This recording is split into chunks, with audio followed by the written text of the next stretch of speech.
Hello, Om Shanti, Namaste, Bev Hedrington. Thanks for joining me. So here I am in my little sunny loft, and I've got the windows open because it's a glorious sunny day, so I hope you can hear the birds. So I've decided on a Wednesday morning at 10:30, I will be offering for free what I'm calling One Posture Wednesdays. So I'm hoping that as more and more people realize that it's good to move and they want to move and they might like to try some yoga, I'm hoping that the One Posture Wednesdays, this free invitation, is going to give you the information that you need to be able to practice yoga safely in your own home.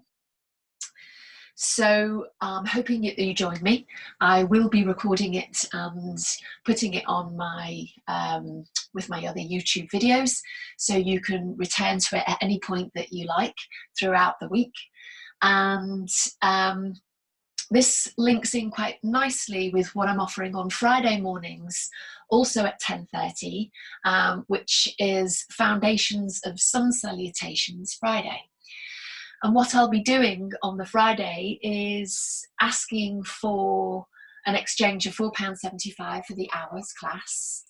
And if that's too much, you contact me and let me know. And I will be breaking down a slow process of the sequencing of the various sun salutations. So explaining them. And then those sessions on the Fridays will link in beautifully, because I'll offer the individual postures from the various sequences of sun salutation on the free 15-minute or so Wednesday mornings. So hopefully you get a really good understanding as to how to practice yoga for yourself and where it is in your body, which is really, really important. So I'll be offering the posture on Wednesdays from a yang point of view, so a dynamic point of view, from a yin point of view in terms of a grounded point of view, and a restorative point of view, so if you want to come at it from a softer place. And the best teacher in any room is you. You know best. You know your body best. So it's always best to do where the posture feels for you rather than where someone thinks it is for you. So let's start. This is my first One Posture Wednesday, and I'm offering Balasana, which is child's posture. And quite often this is offered by teachers, yoga teachers, as to take rest at any point throughout a class. And for some people it's not comfortable. So in which case I would suggest come to lie on your front or come to lie on your side if you're one of those people. You know best always throughout any practice. You can always do less, and you can always sit it out, watch, lie down, close your eyes, because we have these wonderful things called mirror neurons in the brain, and they receive the practice without the physical movement. Some of it, not all of it. So let's get started with Balasana, child's posture. So we're going to come onto our mat, and to begin with, I'm going to teach it from a yang, a very dynamic, solar-powered point of view. So you can see that I have touched my big toes. I like to come at Balasana with my knees wide because I find it gives more space in my hips. I also have a hip injury on the right side, and I find it's more accommodated this way. You might like to come at it with knees closed. Your choice. Again, you always have choice. As I say, you know best. So for some people, to sit on the top of the feet this way and the ankles is quite a challenge.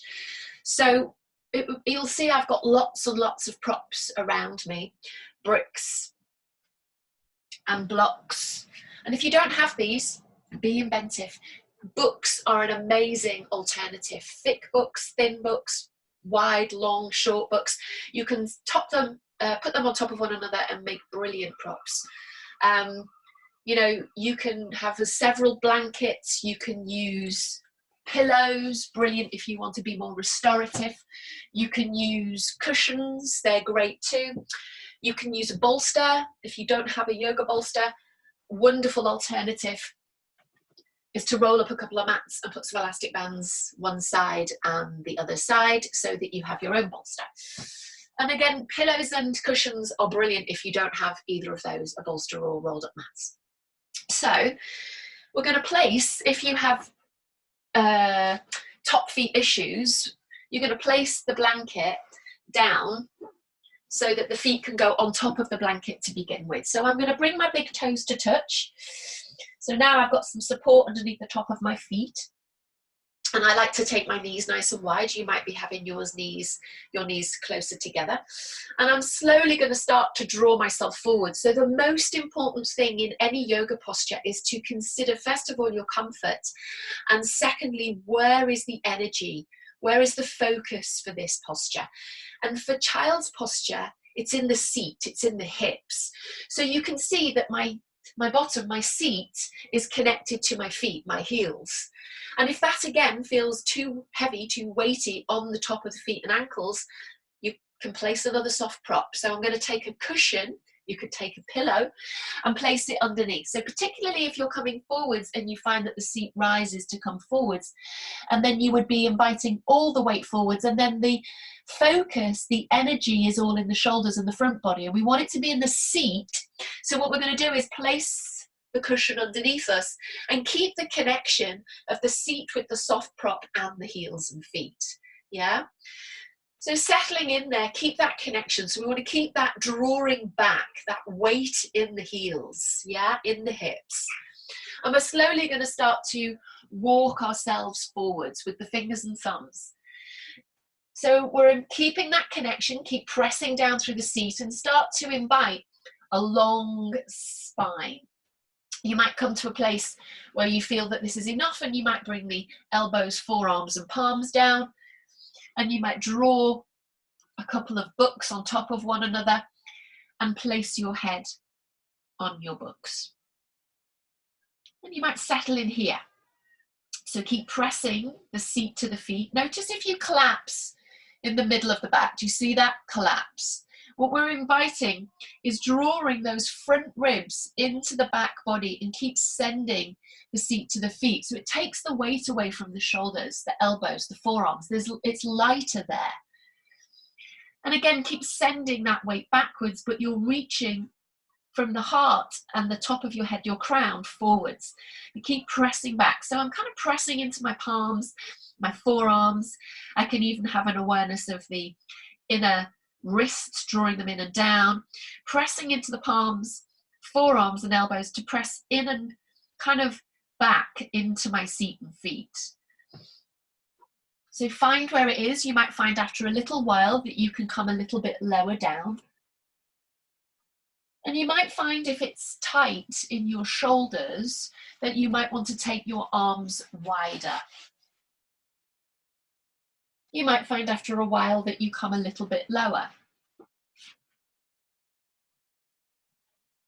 And you might find that it's actually kinder for your shoulders to take the hands alongside your feet. Try not to collapse in between the shoulder blades. Keep drawing the front chest in between the shoulder blades and down towards your seat. And you might find after a while that you find it's comfortable to put your forehead on the ground or one ear or another ear. So this is Balasana, child's posture. If you want it to be more yang, more dynamic here, you might start to take the hands forwards and you might come onto your fingers and thumb tips.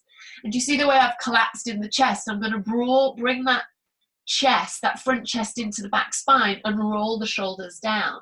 Relax the shoulders, stay broad at the collarbones. Again, you might take the hands, the arms a little bit wider to accommodate the shoulders. Fingers and thumbs to the ground, and then you might find that you can place the palms down and you might return to a book for your forehead here, pressing into fingers, thumbs and palms into the ground to press you back through the spine into the hips, seat and the feet. This has become quite active now. Keep pressing the front ribs into the back body, a long spine, pressing through the hips, seat and feet. So that's our yang approach. A yin approach, sort of slowly going to come all the way up. Take your time always. Bring the head up last as you exhale. So we inhale all the way up the spine, and then the exhale, the head sits up on its axis. And we're going to come to our yin approach, a more grounded approach. So from here, again, you might be comfortable with props as they are. And the yin approach is where we are concentrating not on the superficial tissue, the muscles, but deeper towards the bones, the joints, the joint capsules, the ligaments and the tendons. So in a yin practice, we hold the postures for longer, about 3 to 5 minutes, depending on the yoga teacher.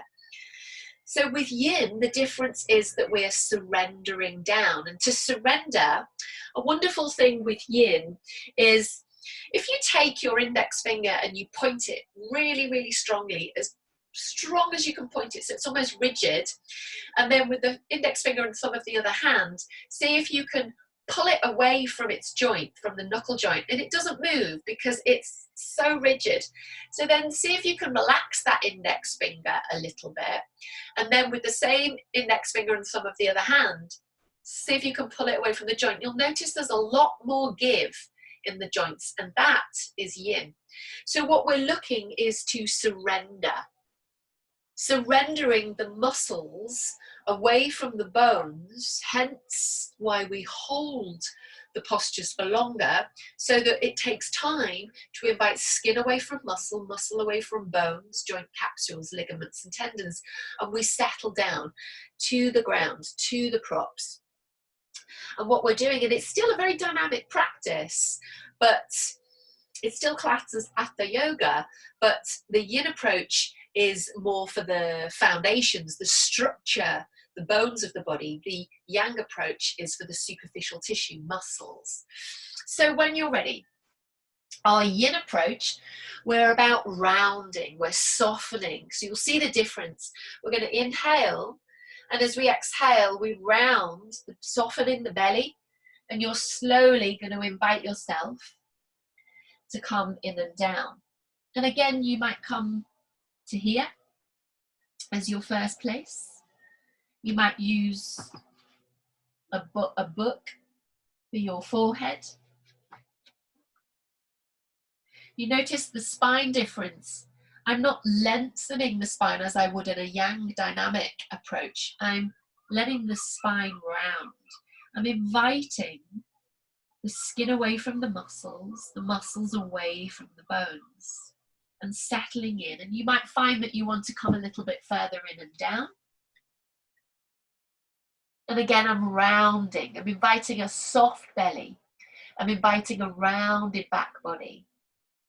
You might find that you want to have the arms again alongside the feet. Still working with that awareness of the seat to the feet, and that awareness of that energy where the focus is in the hips and feet. But it's less dynamic. It's more grounded. It's about connecting to the ground and letting the body go, surrendering it down. And you find the place where you feel the most support. So I'm actually going to take a cushion underneath my head.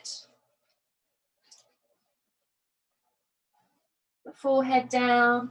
It's quite nice if you're going to bring the forehead down to have something for it so that you can breathe. So I find sometimes, and I know others do too, if you're quite nasally, to have the forehead down, it can squish the nose and the breath can be compromised. Just going to move my bolster out the way. Settling in, and we would hold this, as I say, for about 3 to 5 minutes. Letting the body settle down. Noticing specifically in yin, if there is any areas of tension of holding on. Let it go. Good. So that's our yin approach for Balasana. And then pressing the hands into the ground. Inhale, roll up all the way up your spine. Take your time. And as you exhale, the head sits up on its axis. And I'm also now going to offer the restorative approach for this posture, for Balasana, child's posture. So for a restorative approach, we would use bolsters or pillows and cushions. And the higher up, the more dynamic. The lower down, the more restorative. So what we're inviting here is that awareness of letting go, but with the restorative approach, it's really important to remember that we're letting everything go. We're surrendering to the soft prop. And that is where the posture is, once we've surrendered the body down. So in restorative yoga, we tend to hold the postures for even longer still, for about 7 to 10 minutes. So I said higher up is more relaxed. Sorry, it's the other way around. Lower down to the ground is far more relaxing. Beg your pardon. Higher up from the ground is more dynamic with restorative yoga. Forgive me. So the idea with the restorative practice is we are completely letting go to the props. And once we have done that, then the restorative practice comes in. And it's quite hard for us to let go. This is the practice. So what I'm going to invite is to bring, again, you can have that awareness still with the blanket underneath the top of the feet and something soft between the soles and the hips. And you might bring your bolster in. So if you don't have a bolster, you can bring in your rolled up mats. If you don't have rolled up mats, you can bring in your pillows. So you're bringing the pillows. I like to have the pillows up as close as possible because I like to support the belly, or rather the area below the navel. So from here, you might slowly start to lower yourself down towards the ground. If your pillows are quite soft, you might find you come a little bit lower than you wish to, in which case you might take another cushion, to build up. So the higher up you're coming, so you can build the posture up to you, So I'm quite liking it underneath my ribs there for support. And if you're quite long and your head comes off the top of the props, the soft props, then you might bring in an additional pillow for yourself. And you might then make it soft, an extension. And you're slowly laying down, relaxing the shoulders. You might find, so in restorative yoga, we're supporting the joints, really important. So you might even, if you feel comfortable with the elbows on the ground, that is fine. You also might like to take another blanket, roll it lengthways. We've got a long rectangular shape, and you might support the elbow on the blanket, which is quite nice. And then from there, you're settling in and down. And there's the difference. We are settling the body completely to the prop this time. Whereas with yin, there is a surrendering. So we're working to the joints and the skeleton of the body. And with yang, the very dynamic approach, we're working the superficial tissues, the muscles. So relaxing the shoulders, this is the restorative approach. And you're enabling, you're inviting that settling in and down towards the props and the ground. And the most important things in our restorative practice is that we are comfortable and we are warm.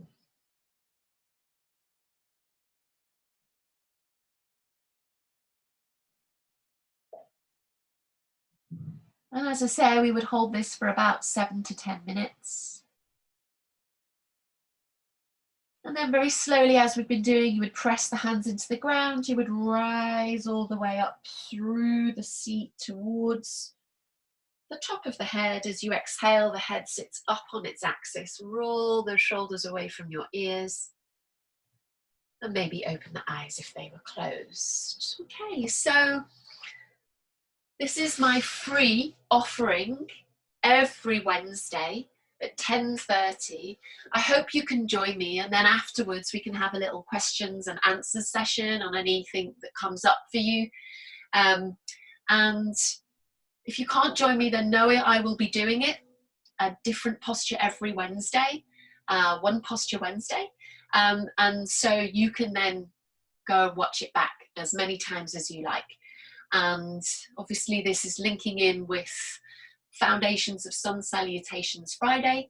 So on Friday, for about an hour, for £4.75. If you can't afford that, contact me, and I will be breaking down sun salutations so that we come through them again with an awareness of where the postures are for us, because there's lots of variations to make it available to people. And then I will be choosing one posture from those sun salutations and workshopping it, if you like, in the One Posture Wednesdays. I really hope you can join me. Thank you so much.